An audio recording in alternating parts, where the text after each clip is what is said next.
Cristiano Ronaldo is one of the most valuable footballers on the planet. His talent is mesmerizing. He's really good technically, he's really fast. He's an athlete, a complete athlete. Cristiano Ronaldo is one of the best players in the world. But what is it that gives Ronaldo the edge over other players? To find out, he's come to this specially created state-of-the-art laboratory in Madrid. Here, in a world exclusive, sports science experts are going to forensically analyze what makes him such an efficient machine. Ronaldo will submit to an array of tests, each one designed to investigate a different strength in his game. It's amazing to see how my body works, so it's a fun day. The results are revealing and often surprising as Cristiano Ronaldo is tested to the limit.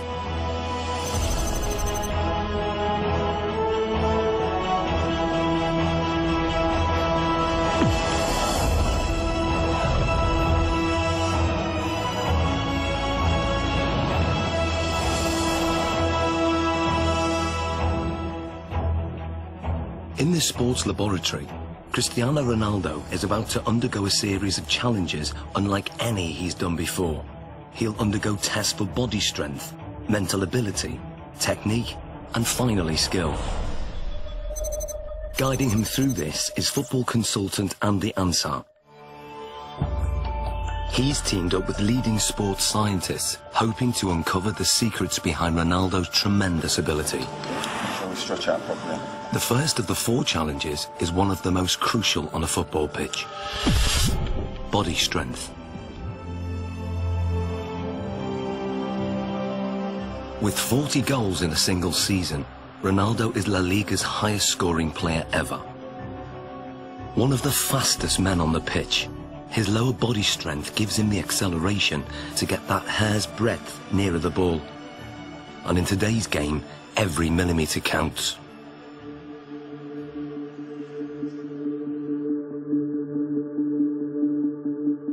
To test Ronaldo's sprinting ability, Andy has developed a 2-part challenge. First, a straight sprint over 25 metres. Then, a 25-metre zigzag sprint, designed to measure speed and agility. To draw a comparison, Ronaldo is going to race against professional sprinter Angel David Rodriguez. Rodriguez is the Spanish champion over 100 metres, but how will he compare with Ronaldo over 25 metres? Infrared beam timing gates will give split-second results. And in charge of the test is biomechanics expert Neil Smith. We want to see the different muscles and the different components that are used in order to find out who's quicker, a sprinter or a footballer. Rodriguez is going to go first. Take your marks. Set.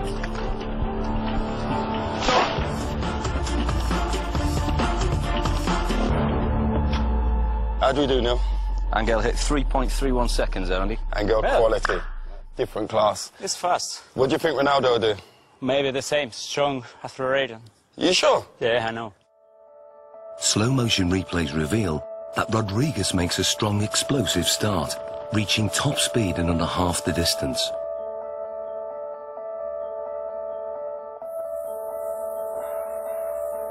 All his movements are in a straight line, very linear, nothing from side to side at all. Everything is moving in front to back directions. No energy is wasted. Rodriguez has a high knee action. This gives him a very long stride length of 2.5 metres. Ronaldo's target to beat is 3.31 seconds. Let's see what he's got. Come in, buddy. Let's get Ronaldo on the blocks. Okay, Neil. Set.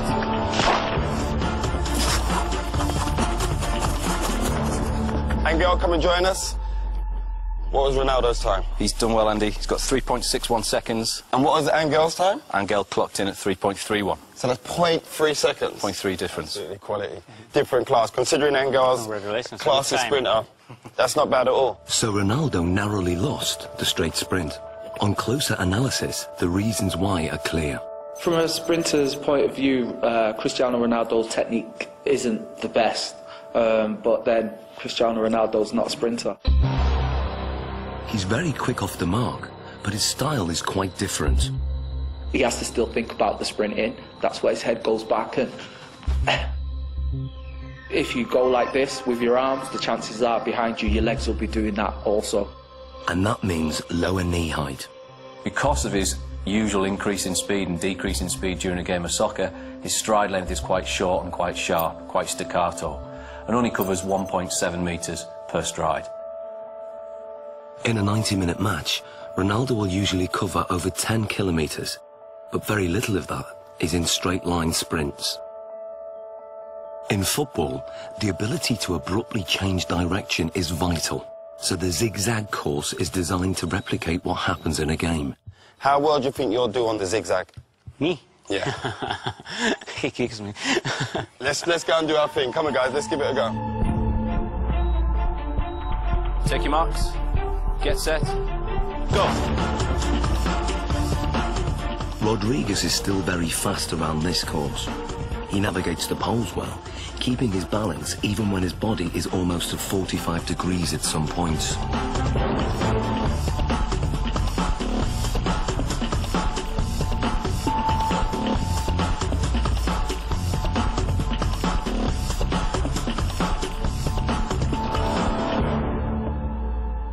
Rodriguez completes the zigzag course in 6.86 seconds. So Ronaldo, 6.86 to beat. What do you think? Well, because this is my type of work, I use more this in the game than run in straight line. So this is more my profile, my style. Perfect. Let's get him set. Okay. Good man. Take your marks. Get set. Go. Ronaldo's style again has very little in common with the sprinters.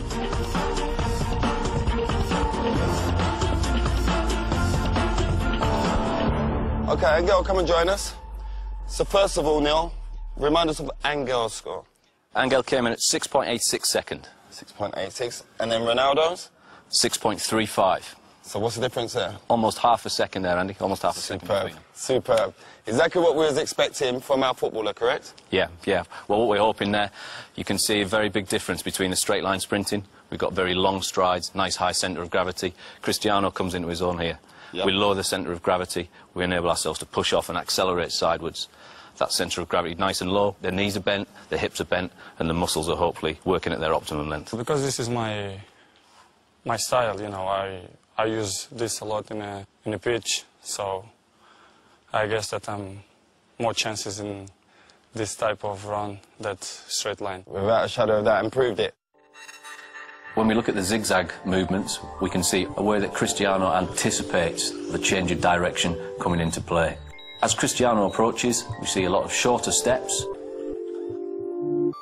This is in stark contrast to what we see from Angel. To change direction, he does something that probably most people wouldn't. They would almost drop down to the ground to change movement. Cristiano Ronaldo almost goes upright, goes taller.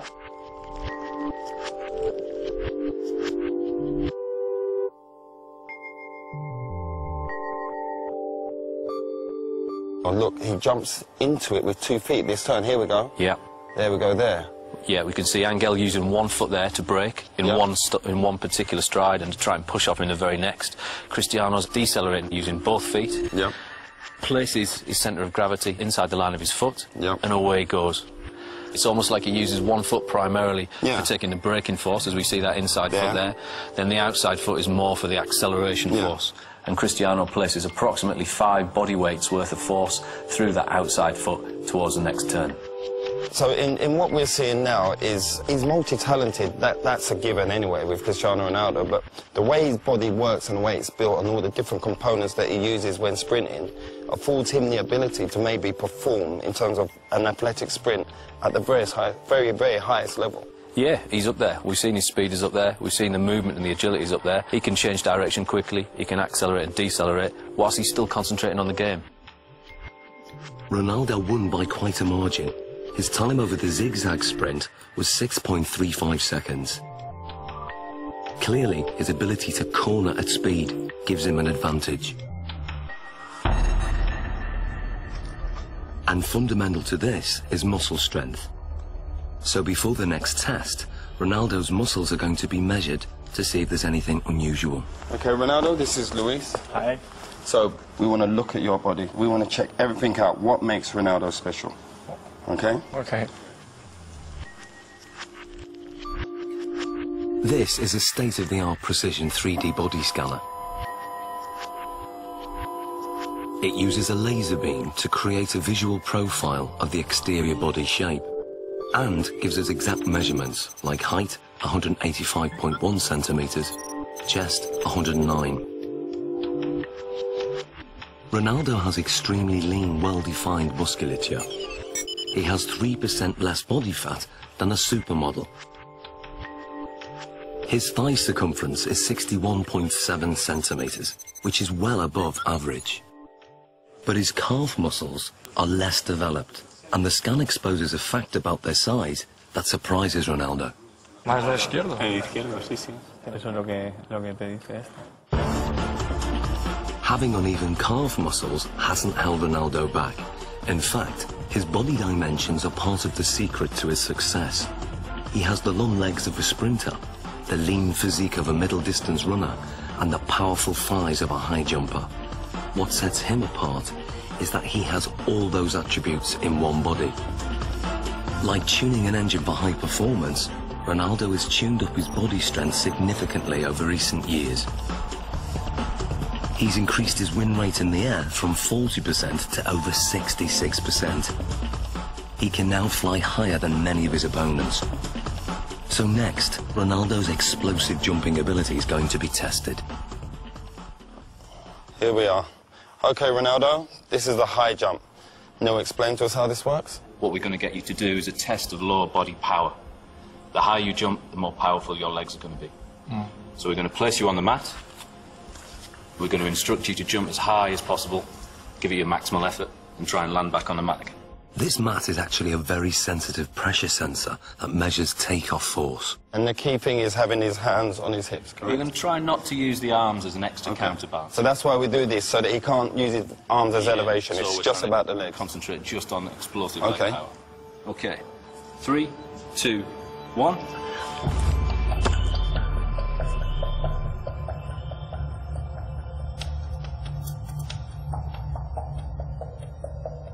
The result is surprising.